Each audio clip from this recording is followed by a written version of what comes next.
Ramadan Syahrul Mubarak. Asyhadu an la ilaha illallah wahdahu la syarikalah, asyhadu anna Muhammadan abduhu wa rasuluhu la ilaha nabiyya ba'da. Hadirin jamaah yang dihormati Allah Subhanahu wa taala, tampaknya di siang hari ini tak ada kalimat yang lazim dan pantas untuk kita ungkapkan selain rasa syukur kita kepada Allah Subhanahu wa taala bahwasanya Allah masih memberikan jatah usia kepada kita. Kita pun masih diberikan kesehatan lahir dan batin. Allah juga masih memberikan limpahan rezekinya kepada kita. Bahkan hari ini di 17 Ramadan banyak peristiwa yang cukup monumental. Di malam tadi mungkin turunnya Al-Quran di 17 Ramadan. Kemudian 17 Ramadan juga turunnya wahyu pertama surat Al-Alaq. Kemudian juga terjadi Ghazwatu Badril Kubro, perang Badar besar. Mudah-mudahan 3 momentum tadi memberikan perjalanan dan dorongan spiritual untuk kita lebih menegaskan kita sebagai hamba Allah yang siap melaksanakan ibadah kepadanya, siap menghindari sekecil apapun persoalan maksiat, dan siap untuk bersabar atas ujian dan musibah yang Allah berikan kepada kita. Hadirin wa iman, insya Allah dalam kesempatan ini saya DJ Jainuddin akan memandu untuk kajian Islam dan telah hadir di hadapan kita kader muda, ulama Persis. Mereka bukan cangkokan tapi betul-betul petetan asli Persis Production gitu. Ustadz Haris Muslim yang tak perlu lagi saya bacakan kurikulum PT-nya karena sudah cukup dikenal gitu ya. Kemudian Al Ustadz Haji Amiruddin. Ya memang mungkin bedanya kalau Ustadz Haris main di wilayah struktural jamiah. Kalau Ustadz Am ini serangannya di serangan kultural.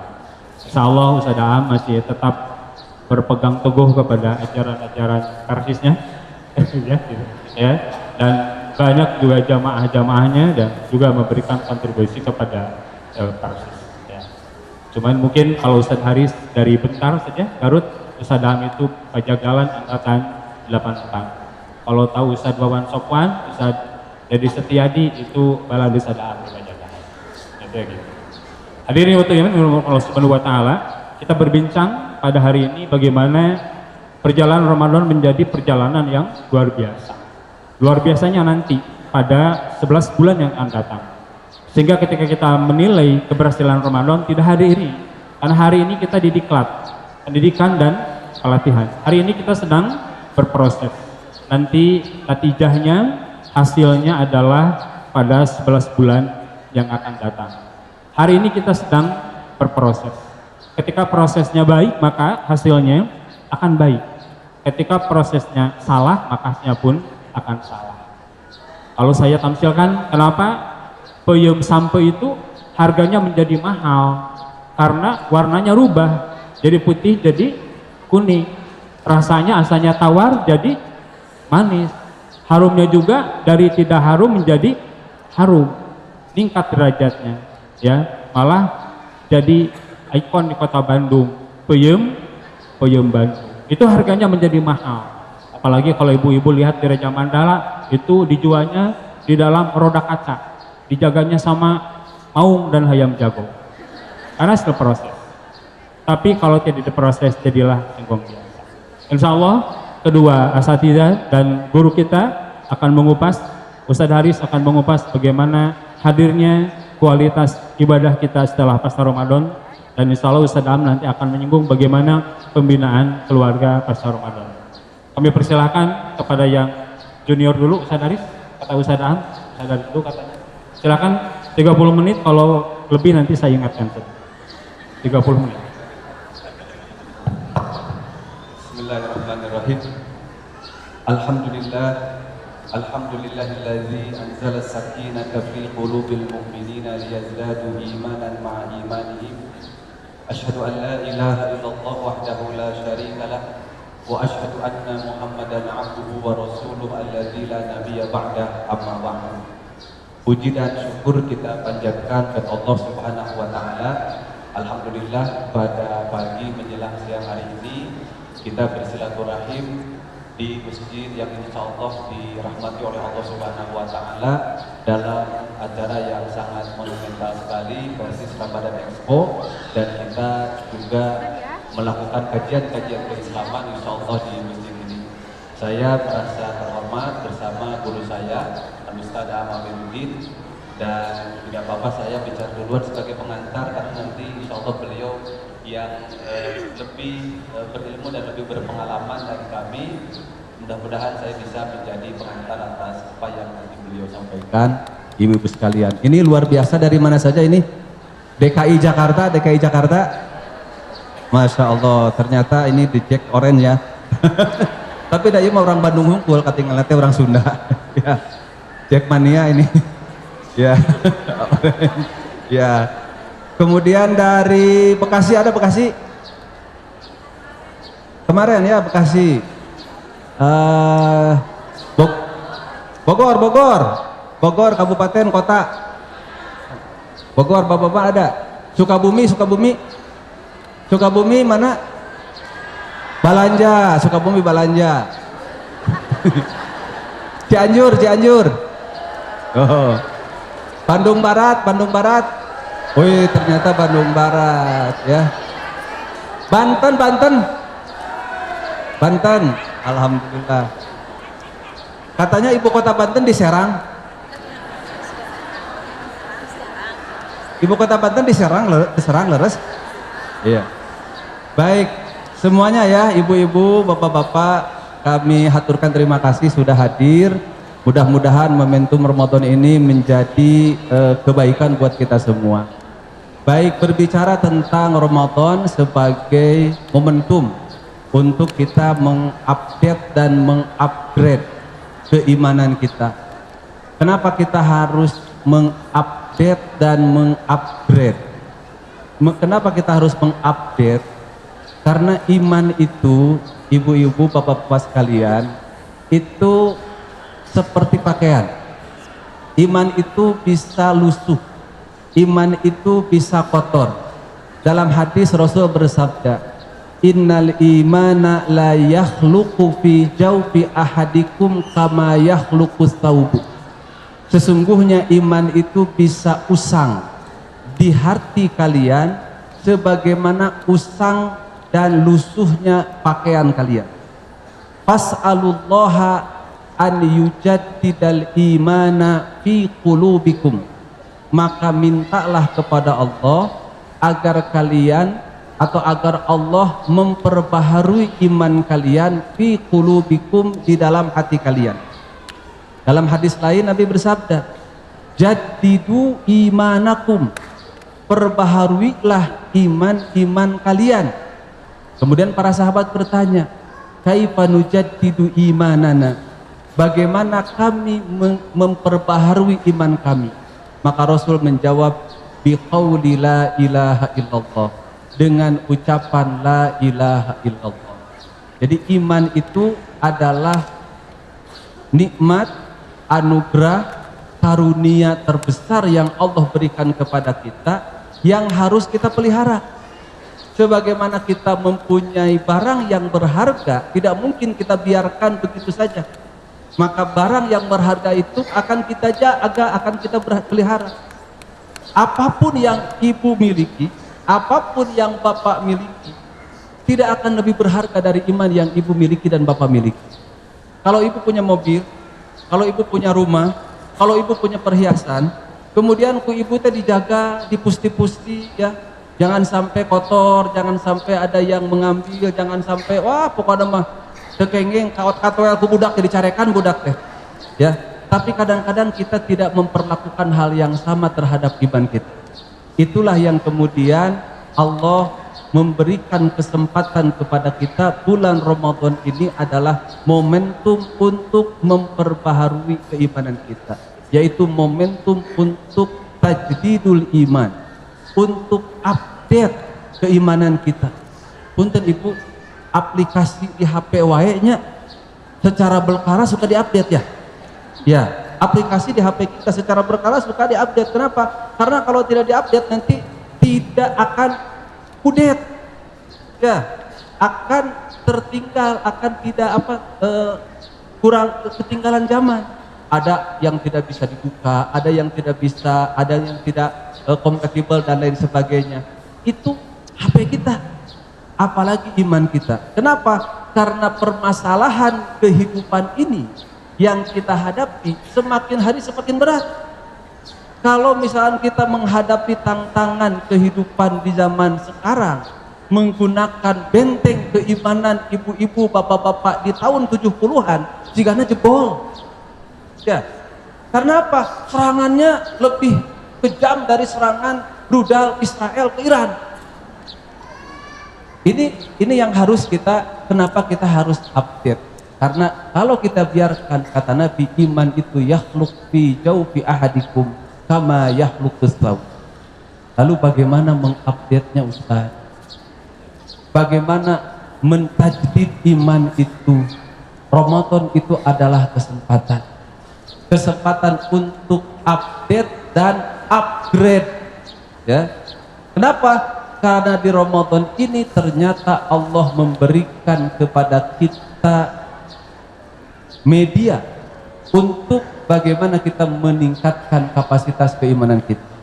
Sebetulnya di dalam firman Allah Subhanahu wa taala, a'udzubillahi minasyaitonirrajim, ya ayyuhalladzina amanu kutiba alaikumusiyam kama kutiba alal ladzina min qablikum la'allakum tattaqun. Di sana itu sudah ada perintah dan isyarat bahwa kita harus mengupgrade. Kenapa? Yang disuruh saum itu siapa? Orang yang beriman. Agar apa? Agar bertakwa. Berarti dia dituntut untuk meningkatkan kualitas keimanannya menjadi orang yang bertakwa. Lalu di sana Allah berikan kepada kita pelatihannya.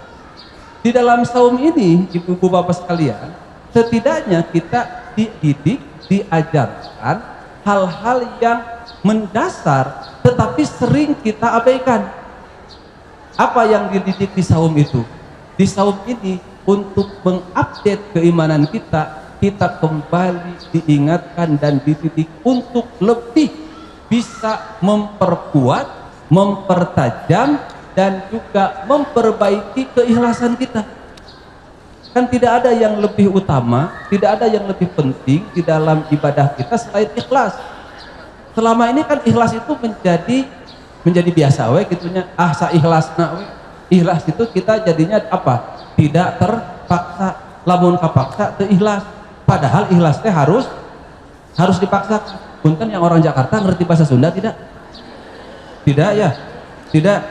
Biasanya kan orang Jakarta di Tasik, di Garut, ya, keadaan ya.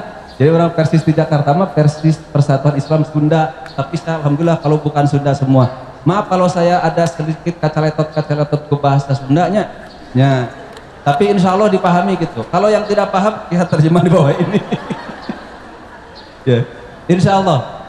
Karena akan tersampaikan juga. Maka di dalam saum itu, ibu, yang pertama kita dididik untuk ikhlas. Dari mana itu ikhlas? Saum itu tidak terlihat. Beda dengan ibadah lain, ya. Kalau kita pengajian seperti ini nih, kalau di bulan Ramadan atau di sini kan ibu-ibu mungkin tidak saum semua. Tapi kalau di masjid saum semua ya. Kalau di masjid saum semua. Kalau yang tidak saum pasti di luar masjid, ya. Nah, tapi kalau di luar Ramadan, kita kan tidak bisa membedakan orang itu saum atau tidak. Ya. Orang itu tidak saum atau tidak. Bahkan mungkin di bulan Ramadan kita tidak bisa membedakan orang itu saum atau tidak. Mungkin saja ada orang buka bersama tapi itu saum sadayana. Mungkin tidak. Mungkin ya buka bersama tapi saumnya tidak bersama-sama, karena ada juga yang tidak saum. Buka bersamanya paling semangat. Itulah saum. Saum itu tidak terlihat, beda dengan ibadah lain. Sholat lebih utama di masjid terlihat. Ya. Zakat itu juga harus dibayarkan kepada amil, itu terlihat. Meskipun kata Rasul diwanti-wanti, sebaik-baiknya sedekah itu adalah yang diberikan oleh tangan kanan, tangan kiri tidak pernah melihat. Tidak berbicara tangan kirinya. Itu tidak diberitakan oleh tangan kirinya. Tetapi kan zakat itu harus kita bayarkan. Minimal ada dua pihak, gitu ya. Apalagi sekarang ada SOP, kalau bayar zakat telat kena dipoto. Ya. Berarti kan terlihat, ya.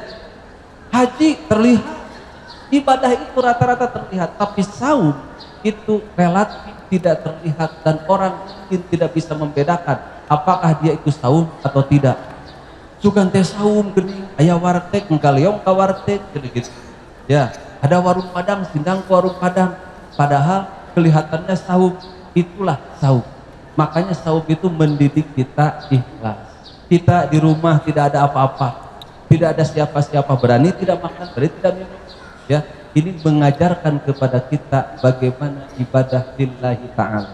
Karena inti dari ikhlas itu adalah ibadah hanya kepada Allah saja, bersih dari niat kepada selain Allah Subhanahu wa ta'ala, bersih dari riya, bersih dari ujub, bersih dari takabur, yang semua itu adalah merupakan indikator-indikator kemusyrikan.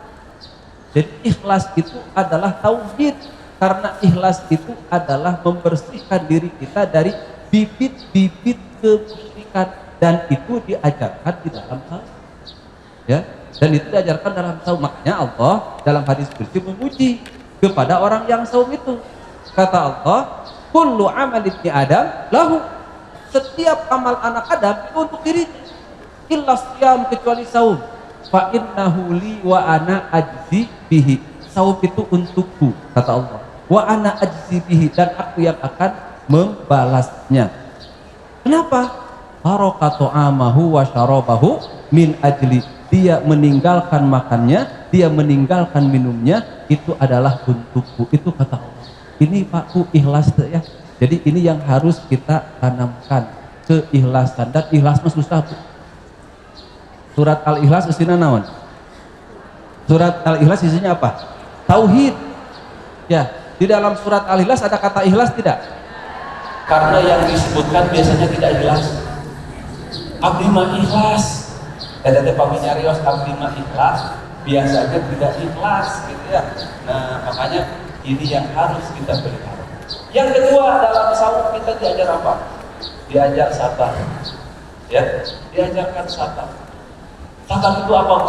Sabar itu menahan diri, ya. Sabar itu apa? Sabar itu bertahan pada situasi yang sulit, meskipun ya, meskipun sulit, meskipun berat, tetapi itu baik untuk kita. Itulah sabar.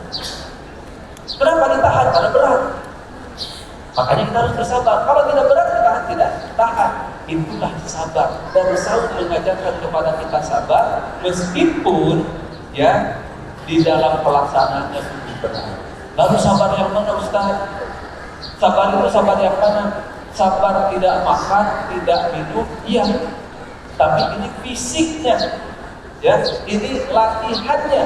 Karena inti dari kesabaran itu adalah as-sabru 'ala ta'ah, sabar dalam ketaatan, as-sabru 'anil maksiat, sabar menghindari maksiat, dan yang ketiga adalah as-sabru 'inda musibah, sabar menghadapi musibah. Dan karena utamanya yang nomor satu, yaitu sabar ada dalam ketaatan. Kenapa? Karena dalam ketaatan, berada dalam ketaatan itu biasanya berat. Berada dalam ketaatan itu biasanya tidak betah. Ya, tetapi harus bertahan dalam kondisi apapun. Sabar menghindari maksiat, ya maksudnya tetap dalam ketaatan. Sabar ketika ada musibah, maksudnya adalah sabar ya, meskipun kita sedang menghadapi musibah, tapi kita tidak keluar dari taat kepada Allah Subhanahu wa ta'ala. Itulah sabar sebenarnya, dan itu dididik oleh kita, oleh Allah dalam saum. Makanya ruh dari saum itu bukan hanya tidak makan, tidak minum, tidak menyalurkan syahwat di siang hari, tetapi ruh dari saum itu bagaimana kita bisa mengendalikan diri kita, mengendalikan mata kita, mengendalikan pendengaran kita, mengendalikan lidah kita, lisan kita dari perkataan yang tidak baik, dan mengendalikan tindakan itu. Ya. Ibu pami ngabohong batal tuh saum? Ya, kalau berbohong batal tidak saum? Tidak. Tapi kalau kita saum kemudian kita ngabohong, WKWT gitu ya, maka pahala saumnya itu akan hampa. Ya. Kalau kita sedang saum ngagibah batal tidak? Tidak, ngagibah mah. Ya, Ustaz saya mah tidak ngagibah. Cuman ada yang gibah saya dengerin. Ya. Boleh tidak? Sama dosanya. Tidak akan ada yang gibah, tidak akan ada yang bohong kalau tidak ada mustami'nya. Ya, kalau tidak ada yang mendengarkannya. Dan saya cuma mendengarkan saja Ustaz di wartos-wartos deh henteu ewe ngantosan maghrib. Ya. Itulah sabarnya, ya. Sabar tidak makan, sabar tidak minum, sabar dari syahwat, itu ada batas waktunya. Dari mulai fajar sampai maghrib. Sabar tidak bohong tidak ada batas waktu. Sabar tidak bertengkar itu tidak ada batas waktu. Makanya kata Nabi, wa in syata maka auqatalaka ahadun falyaqul inni shaimun. Kalau ada orang yang mencaci maki kamu, kalau ada orang yang mengajak kamu bertengkar, ucapkanlah aku sedang saum. Maksudnya apa? Ingat kamu sedang saum. Kadang-kadang tidak perlu diucapkan. Kenapa? Kalau diucapkan, jangan itulah saya sedang saum. Sombonglah ada orang yang puasa. Cek mengajak nasihat gitu ya. Nah, inilah inti didikan kesabaran itu. Dan ini akan berefek kepada semua perilaku. Kemudian ibu-ibu sekalian, di dalam saum juga kita dididik untuk apa? Syukur. Dididik syukur, ya. Dalam rangkaian ayat saum kan, ya 185-nya kan akhir ayatnya apa? Wala'allakum tashkurun, agar kalian bersyukur. Apa itu syukur? Syukur itu adalah memanfaatkan nikmat yang Allah berikan kepada kita dalam taat kepada Allah. Kata Imam Ibnu Qayyim, syukur itu zuhuru athari nikmatillahi fil abdi. Nampaknya asar, dampak dari nikmat Allah pada seorang hamba. Di mana munculnya itu? Fi qalbihi, dalam hatinya. Yaqinan wa tasdiqan, semakin yakin semakin membenarkan. Wa fi lisanihi sanaan, dalam lisannya semakin memuji. Wa fil jawarihi inqiyadan wa ta'atan, dan di dalam jawari, di dalam anggota badan semakin inqiyad, semakin tunduk, wa ta'atan, semakin patuh kepada aturan Allah Subhanahu wa taala. Itulah bentuk. Contoh nih, contoh paling luar biasa. Nabi itu kata Siti Aisyah kalau sholat lama, ya. Bahkan kalau sholat tarawih itu kata Siti Aisyah jangan ditanya lamanya, jangan ditanya bagusnya. Pasti lama, pasti bagus. Kalau kita kan sholat tarawih semakin lama semakin tidak bagus. Kalau di kita semakin sholat tarawihnya lama semakin tidak laku mestinya. Padahal kata Siti Aisyah, Nabi itu sholatnya jangan ditanya panjang dan bagus. Bahkan disebutkan Nabi itu sholatnya saking lama sampai bergetar kakinya, sampai bengkak kakinya. Ditanya oleh Siti Aisyah, lima fa'alta hadza wa qad ghafarallahu ma taqaddama min dhanbika wa ma ta'akhkhara.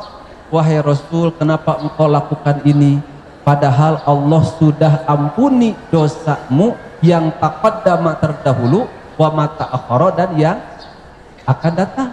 Sudah maksud. Bagaimana jawab Nabi? Jawab Nabi, afala akuna abdan syakura. Apakah tidak boleh aku menjadi hamba Allah yang bersyukur? Jadi Nabi sholat lama-lama seperti itu adalah bentuk syukur Nabi kepada Allah Subhanahu wa ta'ala. Jadi ibu datang ke pengajian ini sekarang itu syukur. Punya apa? Punya raga sehat. Dipakai untuk hal yang bermanfaat. Dipakai untuk thalabul ilmi. Itu adalah bentuk syukur. Ibu infak, sedekah, zakat, itu juga syukur. Diberi harta yang baik oleh Allah Subhanahu wa ta'ala. Dan Ramadan ini adalah nikmat terbesar yang Allah berikan kepada kita, yang kita harus syukur. Apakah kita wajib mensyukuri Ramadan? Tinggal tanya, ada Ramadan nikmat itu? Ya, kata ibu-ibu, nikmat bagaimana Ustadz, kena harga naik gitu ya. Nikmat ibu Ramadan. Kenapa? Karena kesempatan kita untuk tajdidul iman. Ini kan sebetulnya ajaran-ajaran mendasar di dalam agama kita, dalam syariat kita. Untuk apa? Untuk memelihara keimanan yang kita sering lupa. Ya, makanya ikhlas, syukur, sabar ini dalam implementasinya akan mentajdid, akan mengupdate keimanan kita, sehingga kita akan memperbaiki ibadah kita. Di dalam Ramadan kita atau memperbaiki pertama akidah kita, karena ikhlas ini hubungannya dengan akidah. Yang kedua akan memperbaiki ibadah kita. Di bulan Ramadan dituntut kita untuk meningkatkan kualitas dan kuantitas ibadah. Akan juga meningkatkan dan mengupdate amalan kita. Karena di bulan Ramadan ternyata Allah ajarkan kepada kita bukan hanya kita harus baik secara vertikal dengan Allah Subhanahu wa taala, tapi kita juga harus baik dengan sesama. Bahkan kalau kita berbicara tentang keimanan, Bapak Ibu sekalian, ya, iman itu kan derajatnya berfluktuatif pada setiap orang, dan pada banyak orang iman ini derajatnya itu tidak sama, ya. Dan yang menarik ternyata yang mempengaruhi derajat keimanan, ini kenapa harus di-upgrade, gitu ya? Yang mempengaruhi derajat keimanan itu ternyata bukan hanya ibadah, bukan hanya akidah, tapi muamalah. Dalam banyak hadis itu disebutkan yang mengurangi kualitas keimanan kita itu bukan sholat kita, bukan saum kita, bahkan bukan haji kita, tapi yang mengurangi kualitas keimanan kita itu hubungan kita dengan orang lain. Coba perintah untuk menghormatkan, kata Nabi, man kana yu'minu billahi wal yawmil akhir falyukrim dhaifahu. Barang siapa yang beriman kepada Allah dan hari akhir, maka hormatlah tamunya. Berarti untuk hormat kamu kafir? Bukan. Berarti kualitas keimanannya kurang. Ya, bahkan kata Nabi, wallahi la yu'min, wallahi la yu'min. Demi Allah tidak beriman. Siapa? Orang yang malam ya'man ja'u bawa'iqah. Orang yang tetangganya tidak merasa aman dari caci maki itu. Jadi, ibu tolong harus berbaik biasa, jangan nyari sejeplak nawe, nyari hati urusan batu. Jelma itu iman betul. Orang yang beriman itu tidak seperti itu. Ini kan kita dilatih di saum itu. Bagaimana menjaga lisan agar tidak menyakiti orang lain. Ya. Nah, maka inilah ya kita dituntut di Ramadan itu mengupdate ibadah, akidah, ibadah, muamalah dan akhlak dengan tadi didikan sabar, ikhlas, syukur. Ya, sehingga ini menjadi upgrade-nya karena dari iman ke takwa. Kenapa? Dari iman ke takwa. Karena takwa ini ternyata derajat keimanan paling tinggi. Ya. Setiap orang yang beriman belum tentu bertakwa, tapi setiap orang yang bertakwa itu pasti beriman. Kenapa ketakwaan ini derajat iman paling tinggi? Ternyata takwa itu adalah takwa itu asalnya menjaga dari waqayah, tapi bukan waqayah ittaqah. Yang taqwa itu bukan menjaga, menjadikan satu penjagaan. Makanya dalam syarah Arba'in Nawawi disebutkan takwa kepada Allah itu adalah an yaj'alal 'abdu bainahu wa baina ma yakhshahu min iqabihi wiqayatan taqihi wa tahfazuhu. Seorang hamba menjadikan perisai antara dirinya dengan azab Allah yang dia takut. Jadi kita menjadikan satu penghalang, satu penjagaan, proteksi antara diri kita dengan azab Allah. Kita takut. Caranya bagaimana?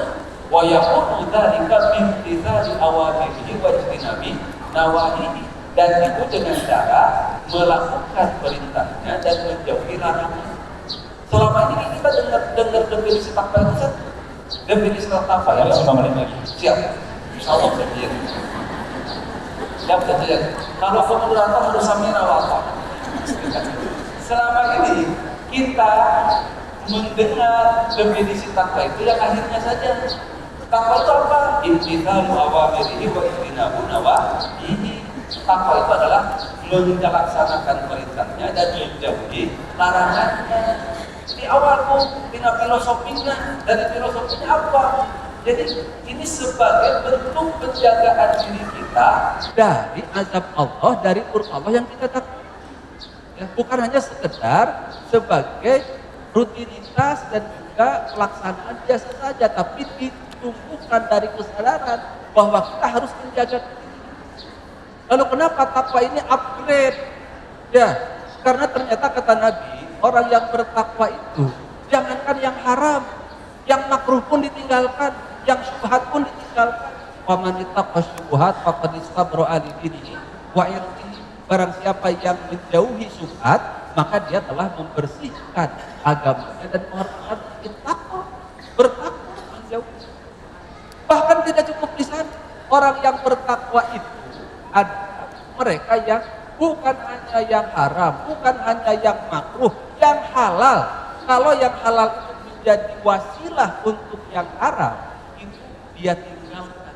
Sabda Nabi, lan yablughal abdu minal muttaqin hatta yada'a ma la ba'sa bihi hadaran mimma bihi ba'sun. Tidak akan sampai kepada derajat orang yang bertakwa sampai dia berani, sanggup meninggalkan perkara-perkara yang tidak apa-apa, perkara-perkara yang boleh. Kenapa? Hadaran mimma bihi ba'sun. Kalau diprediksi, dikhawatirkan, itu akan membawa kepada yang salah. Terakhir, sedikit terakhir, bentar, 2 menit lah terakhir. Ya, ini karena saya mengikuti Tor, ini harus menjadi karakter. Ya, takwa itu harus menjadi karakter diri kita. Apa itu karakter? Karakter itu kalau di dalam kamus besar bahasa Indonesia, sifat-sifat kejiwaan atau akhlak, perilaku yang membedakan seseorang dengan orang lain. Kan kita semua punya karakter. Ada yang penyabar, ada yang pemarah, ada yang pemalu, itu karakter. Tapi bagi orang yang beriman, itu biarin saja. Yang pemalu, arahkan rasa malunya kepada yang baik. Yang pemarah, arahkan marahnya kepada yang positif. Ya, kemudian juga yang apalagi yang penyabar, apalagi sabarnya kudu sabar benar. Ya, karena tidak boleh sabar yang tidak benar. Kenapa? Karena takwa lah yang harus menjadi karakter kita. Ya, dalam bahasa Arab itu ada tabi'ah, bahasa kita jadi tabiat, ada juga akhlak. Akhlak itu kata Imam Ghazali, hayatun bin nafsi rasifatun tasduru anhul af'alu bisuhulatin wa yusrin min ghairi hajatin ila fikrin wa rawiyyah. Dorongan kuat dari diri, ya, kemudian muncul perbuatan tanpa pikir panjang, tanpa harus dipikirkan lagi, tanpa harus dipertimbangkan lagi. Kalau kita berbuat baik masih mempertimbangkan, belum jadi akhlak, belum jadi karakter, ya, belum jadi ciri khas diri kita. Nah, ini harus ketakwaan ini harus menjadi karakter. Kalau karakter itu seperti itu, Bapak Ibu sekalian, mungkin tidak itu muncul dengan tiba-tiba, kan tidak mungkin. Berarti harus apa? Harus dibiasakan, harus dilatih. Punten contoh kecil, yang tidak biasa bangun subuh akan sulit bangun, meskipun tidurnya pada isya langsung. Ya, kesawios misalkan yang nggak apa-apa dia bangun dulu tengah malam nanti tidur lagi subuh, keberangannya. Tapi yang biasa kalau dibiasakan itu pasti susah. Kalau sudah terbiasa tidurnya jam berapapun dia akan bangun. Demikian kita berbuat baik, ya. Demikian kita berbuat baik. Kalau kita sudah biasakan berbuat baik, maka akan menjadi karakter. Karakter ini akan melekat pada diri kita dan kemudian akan menjadi sesuatu yang mudah saja kita lakukan.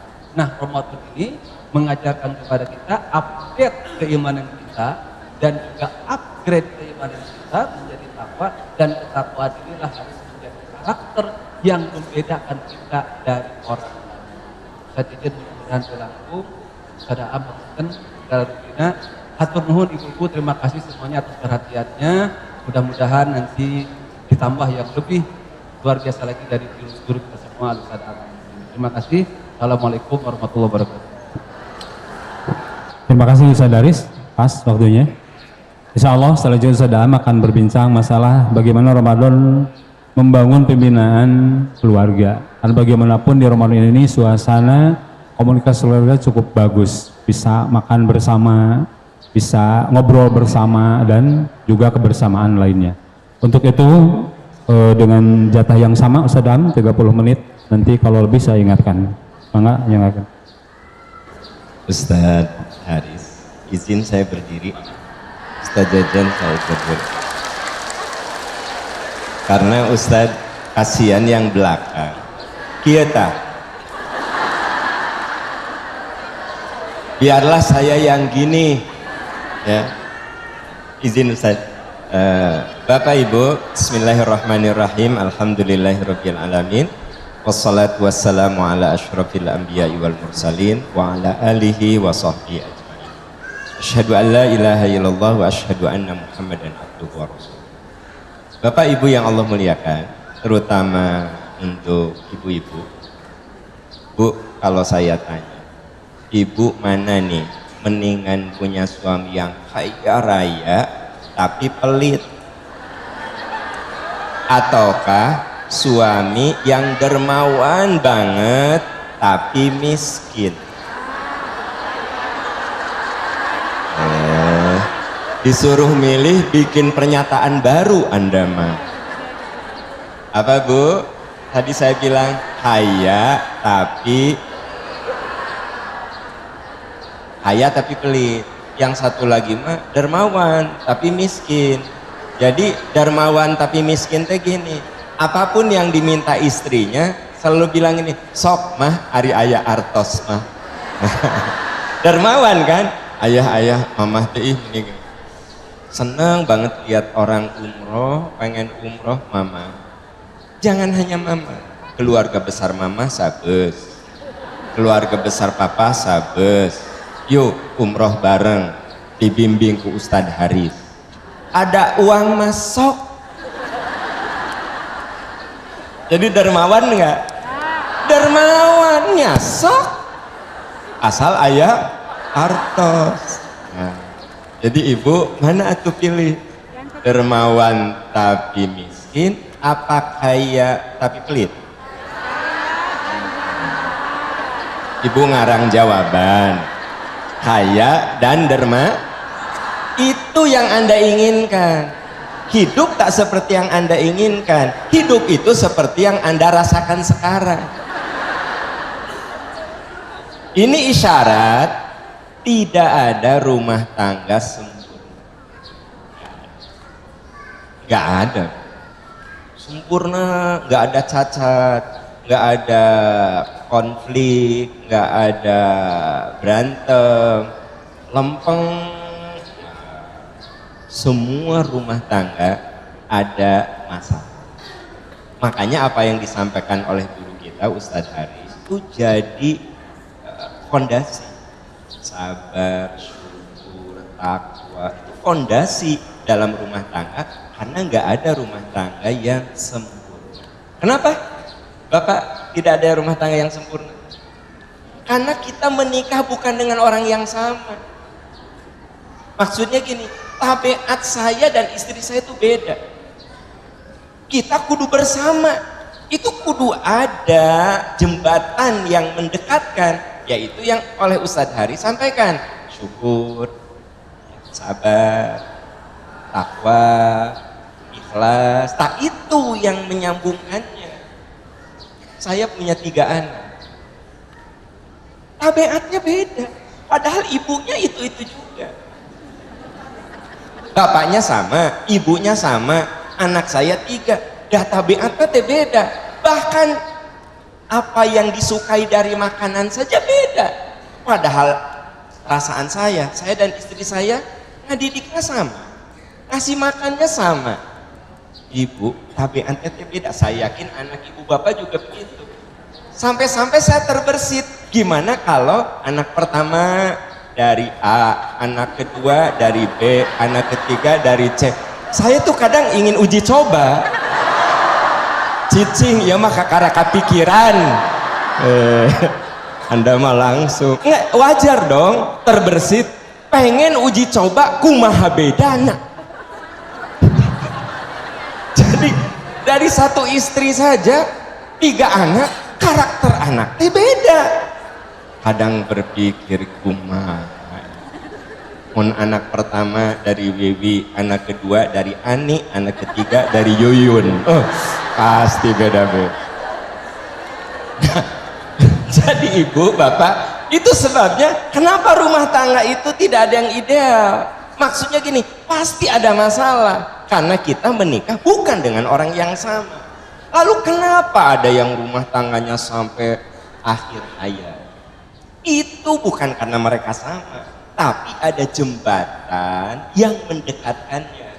ada lem yang merapatkan mereka, yaitu yang oleh Ustadz Haris tadi sampaikan.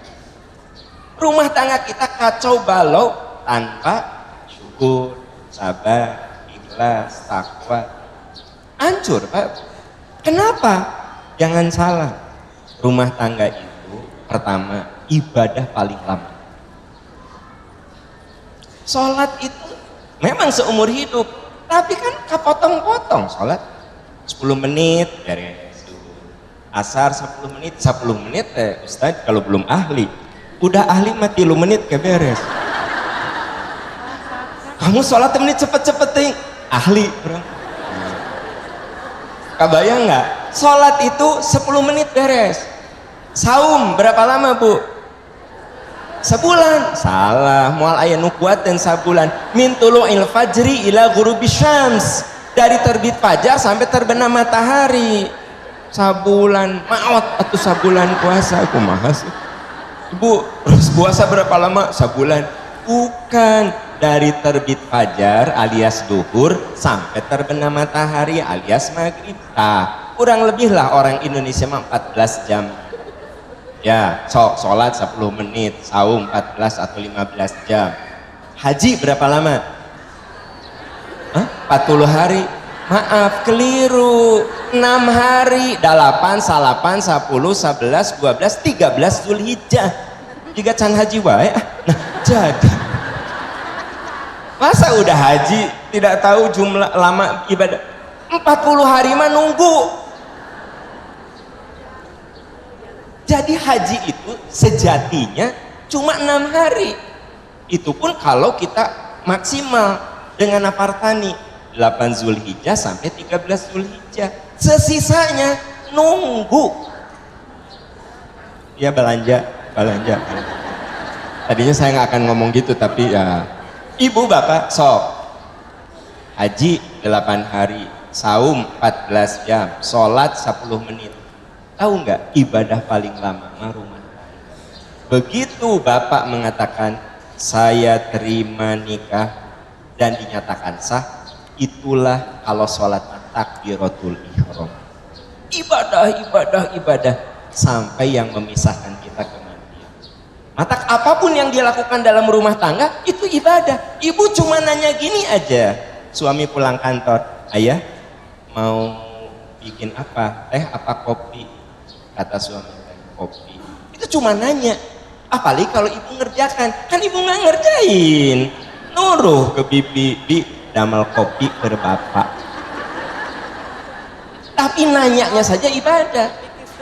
Ayah, besok ke kantor pakai baju mana? Tam, batik yang hitam. Bawa di istrika.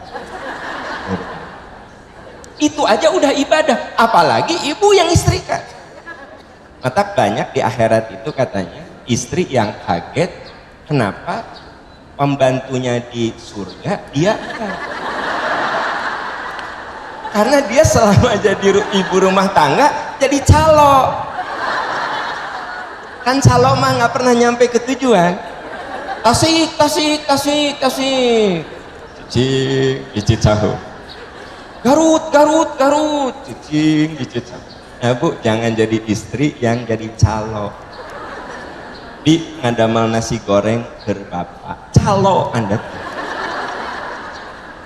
Bi ngadamal kopi ke bapak, calo. Jadi jangan heran ke pas di akhiratnya nah kasih bibi geus di surga. Nah gitu ya.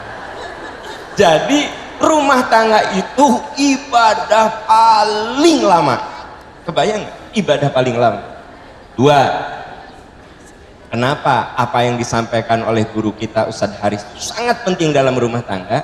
Karena rumah tangga itu ibadah paling lama. Yang kedua, rumah tangga itu sekolah paling lama. Ibu bapak, Ustadz Haris sekolah sampai doktor itu kurang lebih 22 tahun dari SD. 22 tahun. Oh.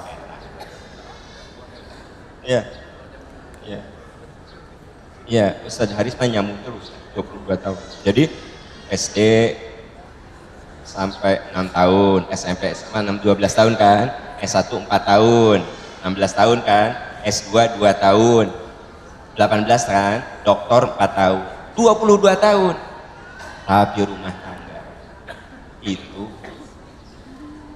bisa sampai 50 tahun, bisa sampai 60 tahun. Rumah tangga itu lulus, sekolahnya lulus rumah tangga kalau yang memisahkannya kematian. Kalau cerai, sakola mah eta teh DO. Maaf kalau ada yang bercerai, Anda DO. Jangan kecil hati, ambil jurusan baru. Siapa tahu jurusan baru mah lulus. Ya. Aya jurusan tafsir kuliah, tuh lulus. Ambil ternyata jurusan PAI, lulus.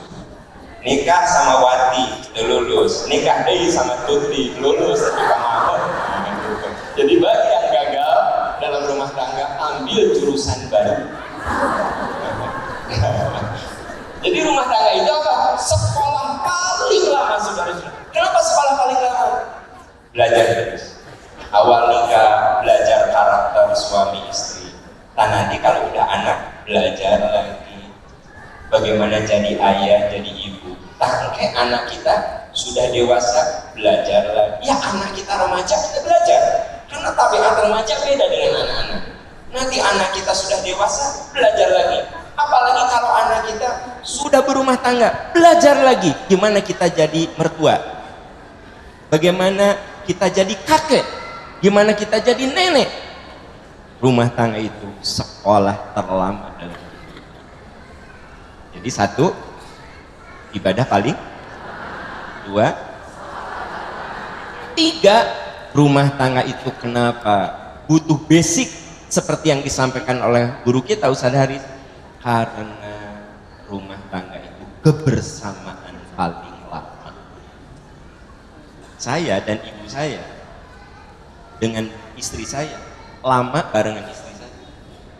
Sama ibu, sama emak 18 tahun. Kuliah ditinggalkan emak jeung bapak. Ya. Atau bapak ibu kuliah masih emak jeung bapak bareng. Ya. Begitu sudah nikah ditinggalkan emak jeung bapak. Bareng sama siapa? Sama istri, sama suami. Ada yang menikah usia 25. Anda rumah tangga sekarang sudah 35 tahun. Berarti bareng sama suami sudah 35. Sama orang tua cuma 25 tahun. Jadi sebenarnya kita akan lebih banyak bersama pasangan hidup kita ketimbang dengan orang tua. Oleh sebab itu, rumah tangga itu adalah kebersamaan paling lama. Itu sebabnya saya banyak menemukan istri yang sedihnya lebih lama ditinggal suami ketimbang ditinggal orang tua. Iya, ada jamaah yang tiap ketemu saya nangis. Ustadz, saya kalau ketemu Ustadz suka ingat suami saya. Da Ustadz di mana ceramah sok hoyong sumping, Ustadz suka pengen datang. Gitu. Jadi ibu, kapan suami ibu berpulang? 3 tahun lalu. Jadi dia berkesan sekali sama suaminya. Ya karena dia bareng sama ibu berumah tangga berapa lama? 36 tahun Ustaz. Ibu nikah usia berapa? 19 tahun. Jadi berarti dia bareng sama orang tuanya 18 tahun. Dengan suaminya 30. Wajar. Sedihnya lebih lama. Itu mungkin suaminya soleh. Hari suaminya bermasalah mah. Ayah ibu-ibu setelah ditinggal wafat oleh suaminya teh jadi seger. Ibu meni seger, ih kan tos pupus. Ih kan tos pupus pak, kamari makan rudet. Ayo nama, cenghar, pantesan meni sumringah. Jadi ibu bapak ternyata rumah tangga itu perlu diingat dia kebersamaan kali. Oleh karena itu pastikan kita meninggalkan jejak yang bagus di depan istri, suami, dan anak-anak. Makanya ada doa Nabi Ibrahim yang mengatakan, waj'al li lisana sidqin fil akhirin. Ya Allah, jadikan saya bahan pembicaraan baik bagi generasi setelah saya. Jadi gini Bu, indah kalau ibu meninggal, tidak bermaksud mendoakan ya, ibu meninggal lebih dulu. Indah sekali kalau ibu meninggal lebih dulu. Ini mah misal. Ibu meninggal lebih dulu. Setelah ibu meninggal, gitu ya, suami ibu ngomong gini sama anak yang perempuan, Teteh, sini nak. Kalau kamu jadi ibu, contoh mama almarhum mama kamu. Ya Allah, mama kamu mah nemenin ayah mimiti ayah sangsara. Sabar, tabah, lisannya terjaga. Pokoknya Teteh kalau jadi ibu, contoh ibu kamu. Ibu itu jadi bahan pembicaraan baik. Hebat. Tinggalkan jejak yang bagus. Jangan sampai ketika ibu meninggal, suami ibu ngomong gini, Teh, mau jadi indung tong jika indung jadi. Ayah ge hampir terkuat. Hanya alhamdulillah mamah kamu teh pondok. Tapi pokoknya mah kamunya mau jadi ibu, jangan kayak ibu kamu. Kasihan nanti suami kamu. Ya juga ayah lah, ayo. Berarti kan jejak yang buruk. Nah, ibu bisa dibaca ketika Bunda Khadijah wafat. Nabi itu sedih sekali, sedih. Sampai kan menurut para ahli, Nabi itu dihibur. Salah satunya dengan Isra Mi'raj. Kan Isra Mi'raj itu terjadi setelah Bunda Khadijah wafat. Tak lama setelah itu. Makanya disebut Amul Huzni, tahun duka cita. Kenapa Rasul begitu sedih saat ditinggal wafat oleh Bunda Khadijah? Ya Rasulullah, kami belum pernah melihat engkau begitu bersedih seperti sedihnya sekarang ini. Apa kata Nabi SAW? Gimana aku nggak sedih? 25 tahun aku bareng Khadijah. Tidak ada satu patah kata yang melukai hati saya. Tidak ada satu perbuatan pun yang membuat saya kecewa. Sungguh Khadijah itu orang yang menyejukkan saya, menguatkan saya, dan dia inspirasi saya. Ibu, Ima kalau ibu meninggal lebih dulu, kira-kira suami ibu bilang gitu? Oh enggak, ya udah itu hari tahu diri mah. Nah langsung enggak ya. Jadi Bu, ternyata Pak, kita itu kudu meninggalkan jejak yang baik. Kenapa? Ya karena kita akan lebih banyak bareng sama pasangan hidup kita, bukan dengan orang tua kita. Karena itu jangan disia-siakan. Relasi kita dengan suami, dengan istri, dengan anak dibangun dengan syukur. Syukuri selalu apa yang diberikan oleh pasangan hidup kita. Maka Bu, kalau suami ibu pulang misalnya dari Jogja bawa oleh-oleh, ya, apa oleh-oleh Jogja itu? Bakpia, bawa bakpia. Ibu katakan, ya Allah ayah, jazakumullah, ini mamah teh seneng banget sama bakpia. Ya fokus gitu. Pulah, ayah sabar sadus. 50.000. Ih kemahalan hari ayah, tadi tawarnya. Ibu syukuri, kan geus dipeser. Emang si ayah marajun mau oleh-oleh kemahalan. Ibu tong seserian Anda nggak syukur. Harusnya ayah makasih gitu.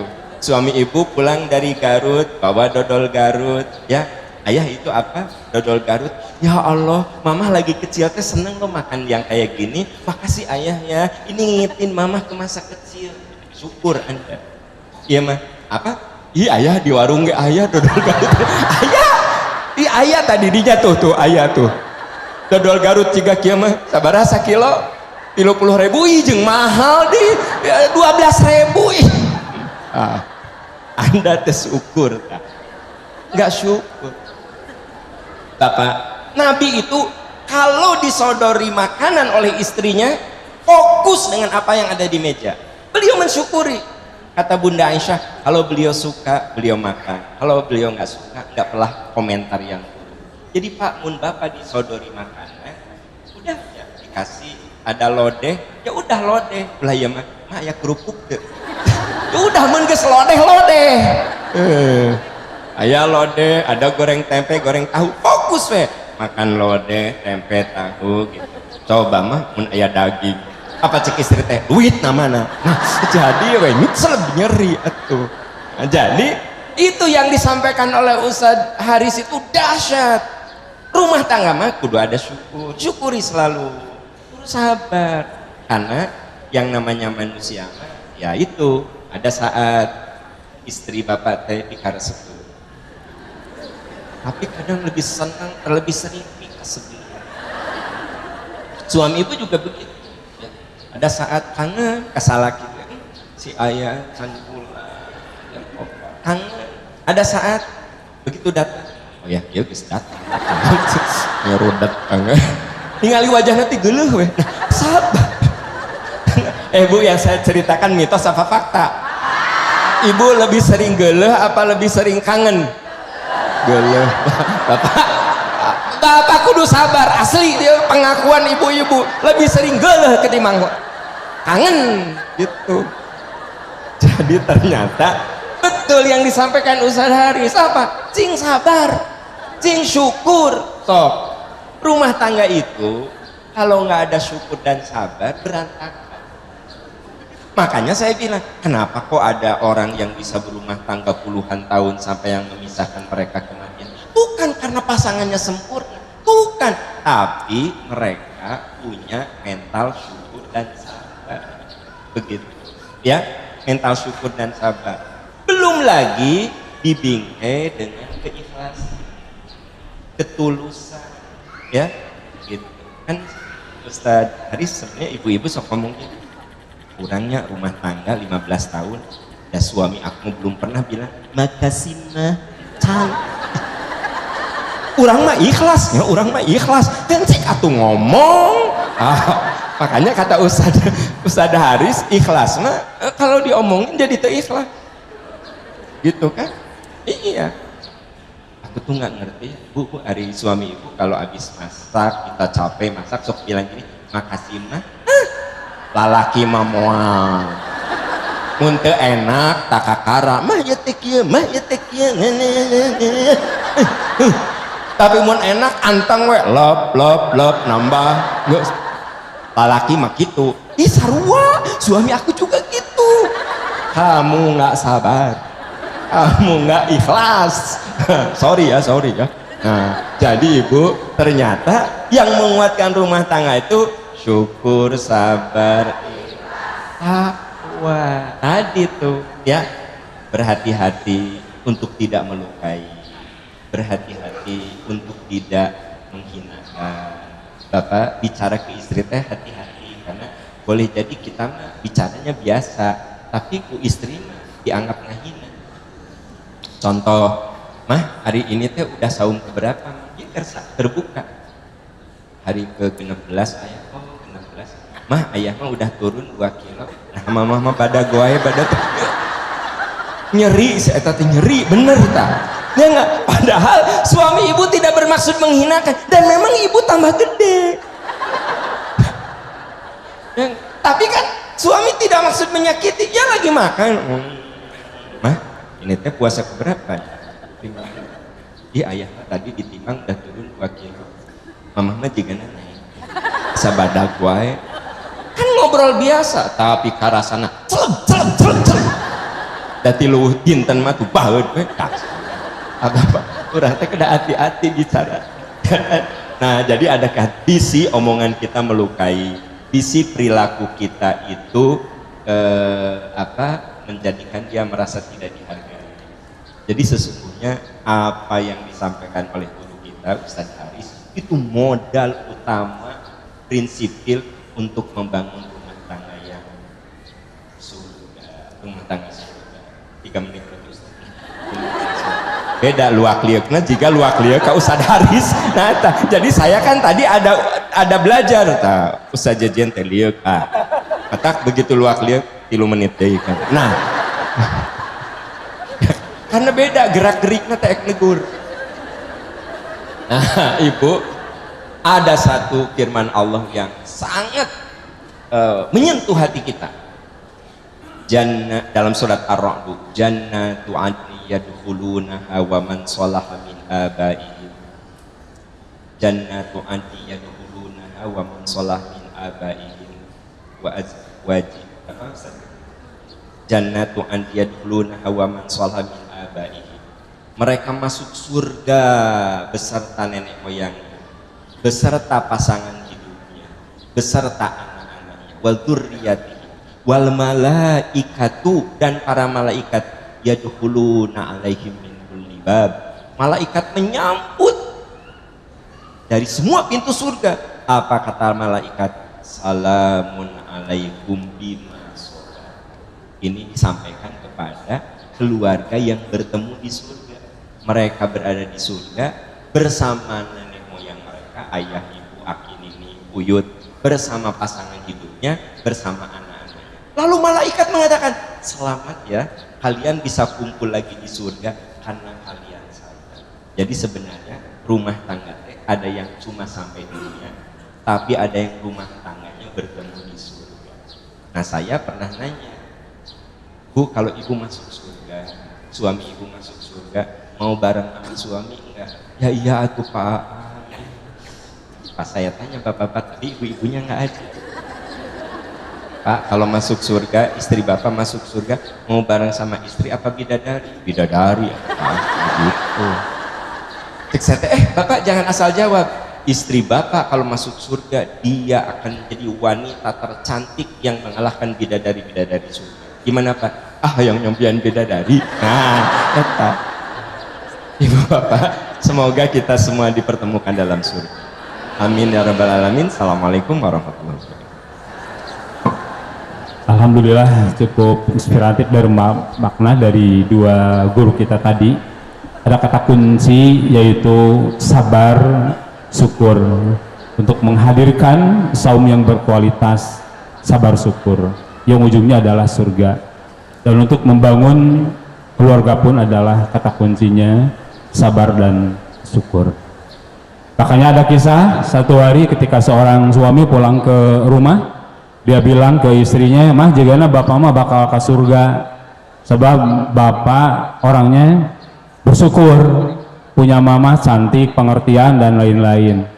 Ternyata istrinya menjawab, sarua pak, mama ge bakal ke surga. Nah gitu, mama ge sabar, sok sanajan boga salaki pikarudeteun gitu ya. Jadi dua-duanya ternyata surga. Bapak Ibu yang berhormat Allah Subhanahu wa taala, intinya dari dua pemateri ini cukup bermakna menjadi energi bagi kita untuk terus kita mengakses bagaimana nanti pas Ramadan kita betul-betul bisa mengamalkan amalia-amalia bulan Ramadan, baik dalam urusan ibadah yang sudah Ustadz Haris gambarkan, termasuk juga dalam pembinaan keluarga yang sudah dari Ustadz Haris sampaikan. Saya yakin ibu-ibu, bapak-bapak masih penasaran atas urian-urian guru kita berdua ini. Silahkan nanti ibu-ibu adakan saja pengajian di daerahnya, nanti diundang sedang-sedangnya. Terakhir saya ingin menyampaikan sebuah pantun, ya, jalan-jalan ke kebun tangkil, jangan lupa bawa buah tin. Kalau Ramadan ingin berhasil, amal soleh harus rutin. Saya JJ Jainuddin sebagai moderator undur diri mengucapkan terima kasih atas atensi dan partisipasi dari Bapak Ibu semua. Mohon maaf atas segala kekurangan. Aku qouli hadza wa astaghfirullah li wa lakum.